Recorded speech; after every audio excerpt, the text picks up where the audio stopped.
Hello and welcome to Daily Reflection with Aneel Aranha. Today is the 1st of March 2019. We're going to reflect on Mark chapter 10, 1 to 12. Jesus left that place and went to the region of Judea and beyond the Jordan, and crowds again gathered around him, and as was his custom, he again taught them. Some Pharisees came, and to test him they asked, "Is it lawful for a man to divorce his wife?" He answered them, "What did Moses command you?" They said, "Moses allowed a man to write a certificate of dismissal and to divorce her." But Jesus said to them, "Because of your hardness of heart, he wrote this commandment for you. But from the beginning of creation, God made them male and female. For this reason, a man shall leave his father and mother and be joined to his wife, and the two shall become one flesh. So they are no longer two, but one flesh. Therefore, what God has joined together, let no one separate." Then in the house the disciples asked him again about this matter. He said to them, "Whoever divorces his wife and marries another commits adultery against her, and if she divorces her husband and marries another, she commits adultery." The Gospel of the Lord.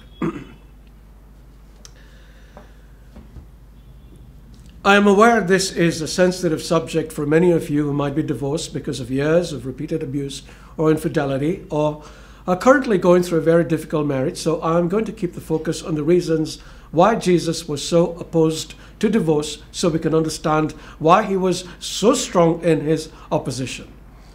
He provides the primary reason in this passage itself, presenting marriage as a covenant that shouldn't be broken.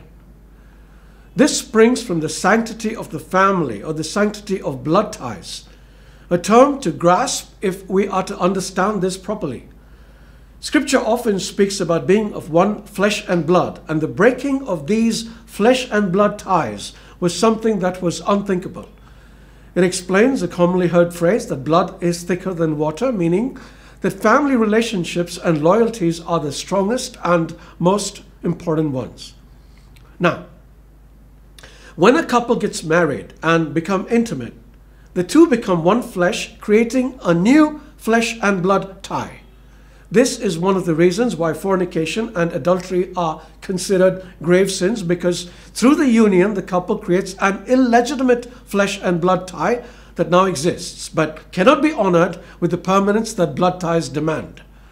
Now, if the fruit of this union is a child, imagine the consequences to the child if the couple are unable or unwilling to marry.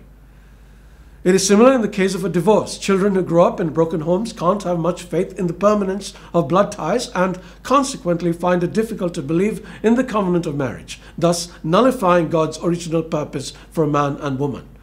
This is why Jesus said that what God has joined together, let no one separate, because if this breaks, everything else also starts to break, and one only needs to look at modern society to see the truth of this. Now, there is another reason why Jesus opposed divorce in such a strong manner. Although there were some Pharisees who allowed a husband to divorce the wife if she was unfaithful, there were others who allowed a man to divorce his wife for asinine reasons. Women were not economically self-sufficient in those days, and the children almost always went to the husband's family, even if the husband later died, leading to severe consequences, in addition, of course, to the consequence of a broken heart. If you have ever had your heart broken, you will never want to break another's. So I'll leave you to draw your own conclusions from this, and may you decide accordingly. God bless you.